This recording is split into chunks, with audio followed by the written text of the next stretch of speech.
What are your specials? What are you after? Oh. We got burgers, cheeseburgers, fries, fried onions, pickled eggs, pasties, pies, and odds. Odds? Yeah, we got first to score, half-time score, final score, score draw, 5-4, and a cracking app. Sorted. Got any tips? Yeah, go easy on the air, Jill. Download the Coral app and check out our in-play specials. But please bet responsibly.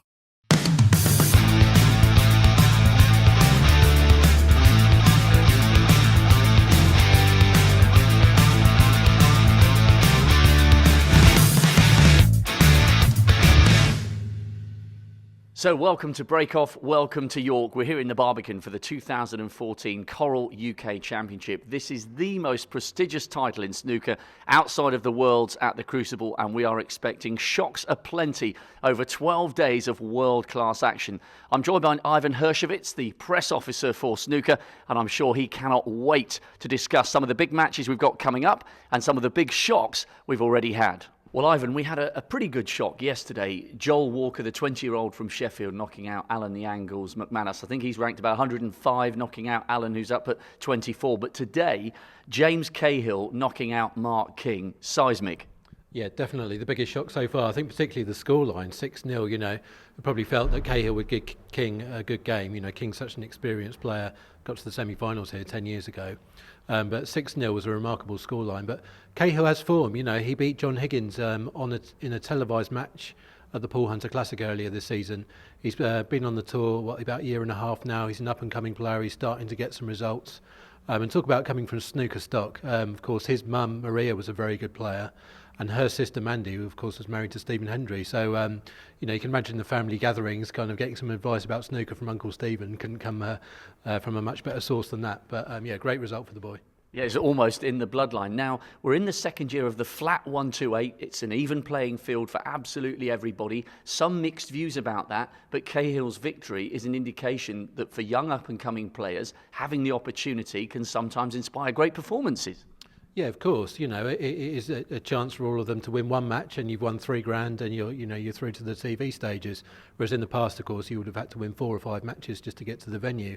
It is the sort of luck of the draw to a certain extent, because of course, if you're outside the top 64, you draw a top 64 player, and if you're down the bottom and you end up drawing, you know, a Ronnie or a Neil Robertson or Mark Selby or something like that, it's very difficult. But if you can move your way up the rankings gradually, your draws will get easier every year.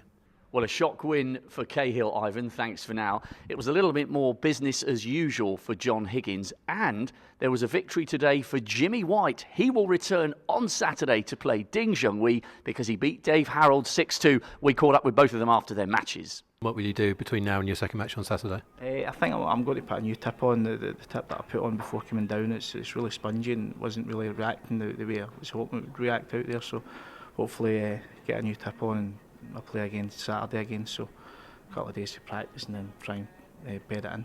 You've been around for so long and achieved so much. You won this tournament way back when in 1992. Does it still give you the same buzz, the television stages, as it did all those years ago? Well, I could still play, you know, and I obviously when you get as my age or Steve Davis's age, your consistency's, you know, one day you're good, one day you're bad. But if you can't get up for playing in a tournament, playing on the TV, playing Ding, then you might as well not play. It's going to be a great occasion, and you'll be expecting, and you will get, a massive reception from the crowd.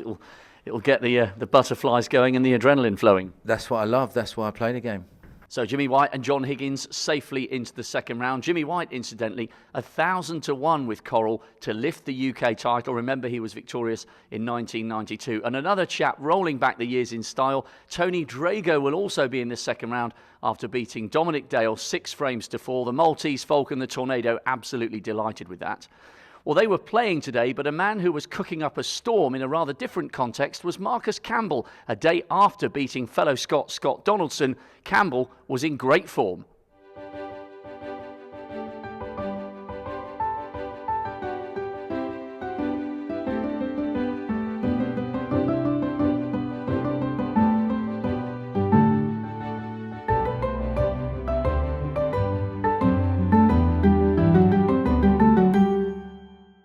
Well, today we are doing the equivalent of when in Rome because we are here in Yorkshire for the UK Championship and we're going to make some Yorkshire puddings. And I have been joined by a man who I'm assured is a far better cook than me, the Dumbarton destroyer himself, Marcus Campbell.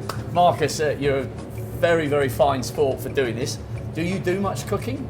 I do a wee bit in the house. Obviously, you don't get this size if you don't like your food. But no, I've never made Yorkshire puddings, but I'm willing to give it a go.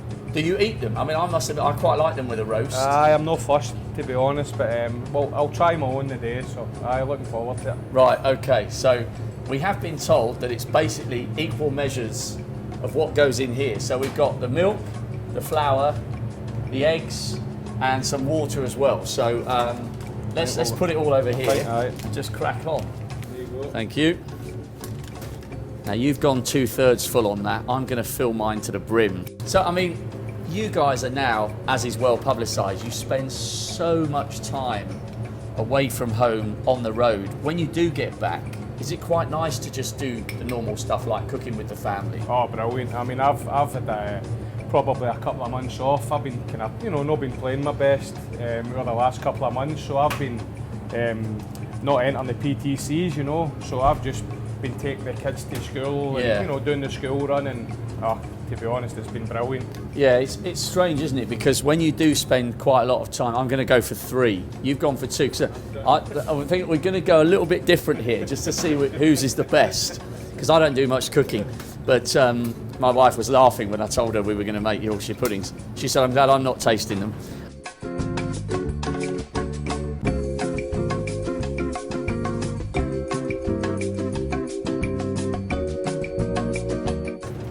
Right, Rob, I'm ready here. I'm ready to fire this in. We've been hammering these for quite a while. So you've got, now I don't know how this has worked, but you've got 4 big ones. I've got the proper. And I've got 12 little ones. So I'm not certain that yours is a bit more frothy than mine. So I don't know. I was bold with the ingredients, so I've got no idea if that's going to pay off or not. It's very steady hand there. Solid as a rock. Right, here we go. I'm as ready. Is that it?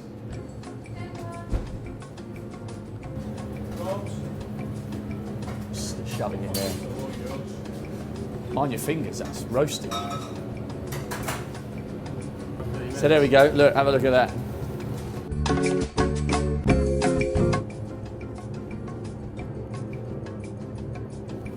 No? Is there nothing in that? It's like an oyster.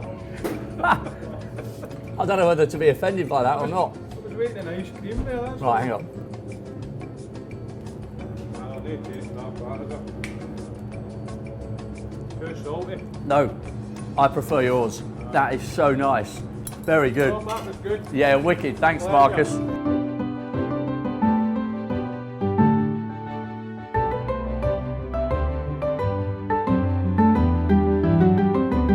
非常高兴你赢得了第一场比赛啊，在今年的这个英锦赛的第一轮是战胜了 Ian Glover， 自己谈谈对这场比赛的感觉吧。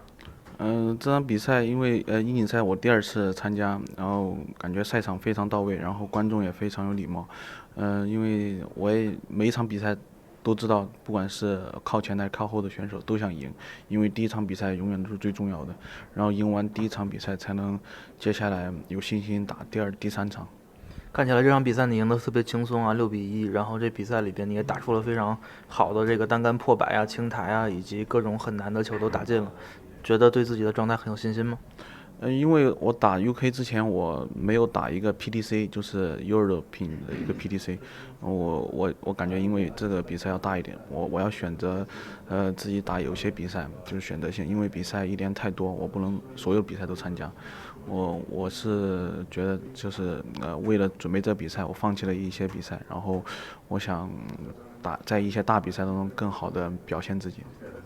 那么在今年的这个赛季里面，也有挺多球员像你一样去选择这个比赛去参加。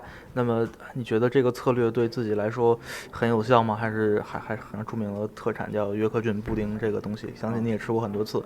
这是我们的一位职业选手他亲手炮制的，那你尝尝，然后告诉我们你觉得它怎么样？现在吃啊？现在吃，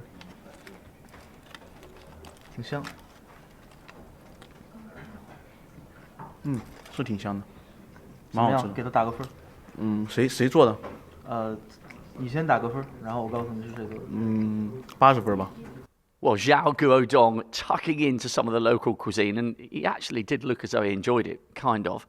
Now, Ivan, we've been chatting in the press room about how many legendary players and figures around snooker have been involved in adverts over the years because the sport's always enjoyed such a high profile. Do any spring to mind from you, from the annals of time and history? Yeah, of course, I remember the Len Ganley one from the early 80s, I think, where he crushed the cue ball in his hand. Absolutely brilliant.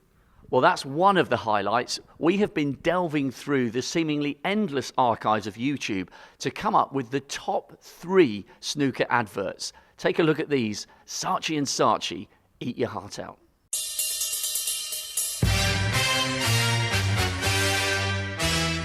Picking up the bronze is the Nugget Steve Davis, the 6-time world champion, starring in a spoof of a Nicole Kidman brain training game. Red. Sensational. Black. Nicole? Pink or brown?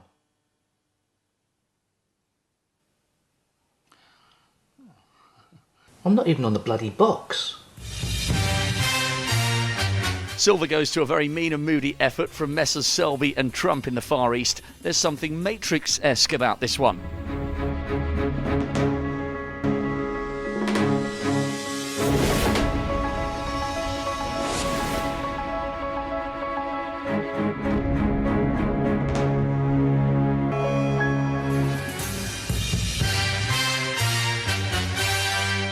And gold goes to a cracker from that man Virgo. Can the hotshot Virgo sink a box of new KFC hot shots in 20 seconds?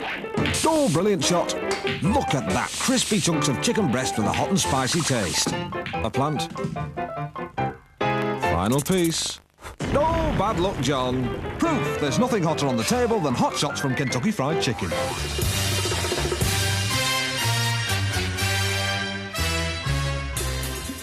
The last word there, of course, going to John Virgo. How could it go to anybody else? Right, enough of the adverts and enough of the banter. Let's talk about the action coming up tomorrow. The Rocket, Ronnie O'Sullivan, 4 times, Ivan. He's been the UK champion, first of all back in 1993 as a 17-year-old. But before he comes out for his match against Daniel Wells, there's an issue with his foot and his ankle. Yeah, it looks like he's twisted his ankle while out running in Essex this week. He tweeted a picture yesterday where one of his left ankle looked very, very swollen.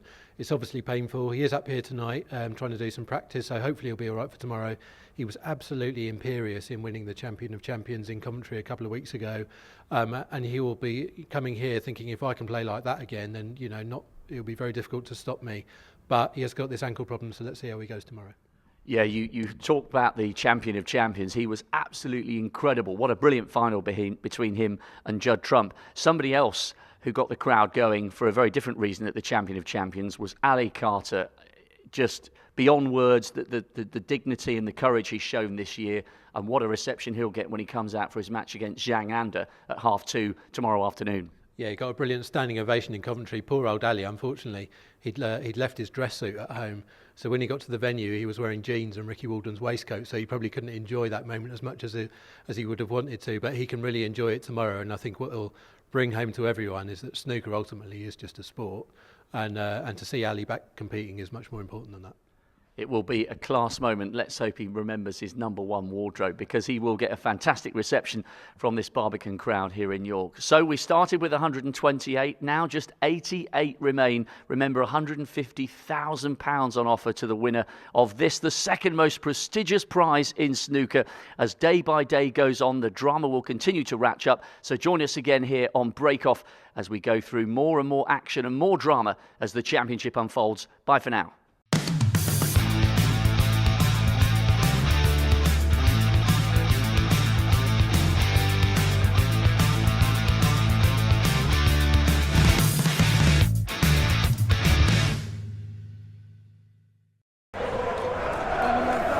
What are your specials? What are you after?